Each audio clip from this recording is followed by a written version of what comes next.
প্রথমেই সকলকে স্বাগত জানাই বন্ধুরা। আর দেখো সকাল সকাল আজ চলে এসেছি তোমাদের সেই রুটিন নিয়ে। কি বলো তো বন্ধুরা, তোমরা এই রুটিন দেখতে খুবই ভালোবাসো, সেই জন্য।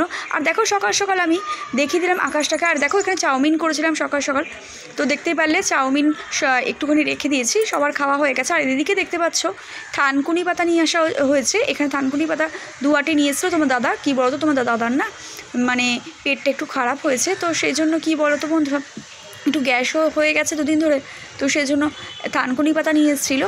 তো থানকুনি পাতাগুলো বসে বসে সকালবেলায় আমি ছাড়িয়ে নিচ্ছি। দেখো প্রত্যেকটি পাতা সুন্দর করে ধীরে ধীরে ছাড়িয়ে নিলাম। আর দেখো তার মধ্যে আমার ছোটো মেয়েও তার সঙ্গে ছিল। আর দেখো এদিকে দেখতে পাচ্ছ আমার বাসন টাসন মাজা ধোয়া কমপ্লিট। আর এদিকে দেখতে পাচ্ছ পাতাগুলোকে ধুয়ে রেডি করে নিচ্ছি। আর ছোটো মেয়ে জল খাচ্ছে সোফায় শুয়ে শুয়ে।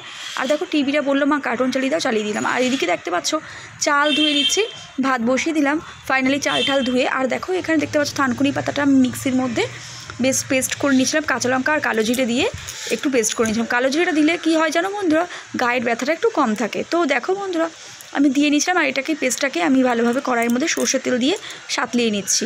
দেখো কি সুন্দর শুকনো হয়ে গেছে। এটা দিয়ে ভাত দিয়ে মেখে খেলে খুব সুন্দর। আর কি বলো তো, খুব সুন্দর লাগে। আর তাছাড়া থানকুনি পাতা কী বলো তো বন্ধুরা, থানকুনি পাতা স্বাস্থ্যের জন্য খুবই ভালো।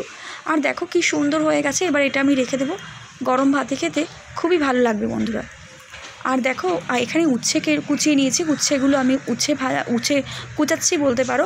আর দেখো উচ্ছে কাটতে কাটতে তোমার দাদা চলে এলো, আর ও নিয়ে চলে এসেছে মাছ। আর আজকে নিয়ে এসেছিলো ইলিশ মাছ, আবার ইলিশ মাছ নিয়ে এসেছিলো, তো ইলিশ মাছটা রান্না করব। আর দেখো উচ্ছে আমার কেটে ধুয়ে টুয়ে কমপ্লিট। আর দেখো ভাজা বসিয়ে দিয়েছি, দেখতে পাচ্ছ অল্প কালো জিরে কাঁচা লঙ্কা দিয়ে উচ্ছেটা ভাজা করছি, দেখতেই পাচ্ছ। আর এদিকে দেখতে পাচ্ছ একটা সোয়াবিনের প্যাকেট নিলাম, তো সয়াবিন খাবো বলে সোয়াবিনটা আজকে রান্না করে। আর কি বলো তো, সোয়াবিনটা বানাবো আজকে আমার বড় মেয়ে যেহেতু একেবারেই মাছ খায় না, তোমরা সেটা জানোই, একেবারে মাছ খেতে পছন্দ করে না, বিশেষ করে তো একেবারেই ইলিশ মাছ তো খাবেই না। তো ইলিশ মাছ দেখো আমি তোমার দাদার জন্য রান্না করে নিলাম পাতলা করে ঝোল। আর দেখো একটা পমপ্লেট মাছ ছিল, সেই মাছটা আমি ছোটো মেয়ের জন্য ভাজা করে রেখেছি। আর এদিকে দেখতে পাচ্ছি সোয়াবিনের তরকারি করবো বলে প্রথমে তেলের মধ্যে আমি তেজপাতা দিয়ে দিলাম আর আলুটা ভাজছিলাম। আর দেখো মশলা পেস্ট করে রেখেছিলাম আদা রসুন আর পেঁয়াজটা। আর দেখো আলুটা বেশ লালচে করে ভাজা হয়ে আসলেই এর মধ্যে দিয়ে দেবো মশলাটা, পেস্ট করে রাখা মশলাটা। আর দেখো মশলাটা দিয়ে নাড়াচাড়া করতে শুরু করে দিয়েছি। দেখো বন্ধুরা বেশ ভালোই রং বেরিয়ে গেছে, দেখছো। একটু হলুদ দিলাম, একটু লঙ্কার গুঁড়ো, একটু জিরের গুঁড়ো। তো লঙ্কার গুঁড়ো বলতে আমি কাশ্মীরি মির্চটাই ইউজ করেছি বন্ধুরা।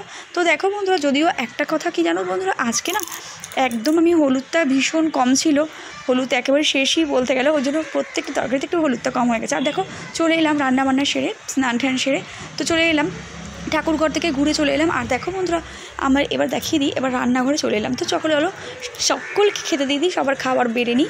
আর চলো বন্ধুরা চলো আমার এবার কাজ শুরু। ঠাকুরঘর থেকে ঘুরে এসে এবার জানো তো বন্ধুরা, এই সারাদিনের মধ্যে মানে এই ভিডিও করতে তোমাদের সঙ্গে শেয়ার করতে আমার ভীষণ ভালো লাগে বন্ধুরা। কি বলো তো বন্ধুরা, আজকে যদিও আমি সকালবেলা এসে ছাদে জামাকাপড় মেলছিলাম, তো সেগুলো তোমাদের সঙ্গে শেয়ার করতে একটু পারিনি। আর তবুও দেখো বন্ধুরা এইগুলো শেয়ার করতে আমার খুব ভালো লাগে, আশা করি তোমাদেরও খুবই ভালো লাগে এগুলো দেখতে। আর অবশ্যই তোমরা এভাবেই আমাদের পাশে থেকো, সাথে থেকো। আর অবশ্যই আমাদের এভাবে এগিয়ে নিয়ে যাও, আগামী দিন আরও এগিয়ে নিয়ে যাও। আর অবশ্যই ভালো লাগলে আমাদের ভিডিওগুলো অবশ্যই লাইক কমেন্ট শেয়ার করো। আর অবশ্যই চ্যানেলটাকে সাবস্ক্রাইব করে বেল নোটিফিকেশানটাকে অন করে রেখো।